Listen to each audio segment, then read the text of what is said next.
Bu düsturu mən sizə demişdim, mənim sözüm deyil, bunu böyük alim deyir. Dedi, nəsihət istədi. Dedi ki, nə inci, nə incit. İncimə və incitmə.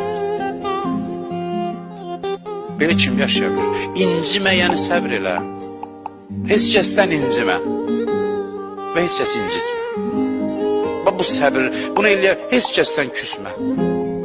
Bir müddət yaşa, küsmə də heç kəsdən denən olan şeydir də indi belə olur. Dəymə düşər olma. Adam da səhv eləyər, xəta eləyər. Küsmək pis şeydir, qəlbə qəsavət gətirir. Kin yaradır, paxıllıq yaradır, mənfi xüsusiyyətlər yaradır. Allah dinməklə danış, oturub danış, dinən ki, belədir, problemim var, şükür məsləhəti və məsləhət bizcənsə həll elə, otur mənlə danış. İmam Rıza Aleyhisselam ki, gördün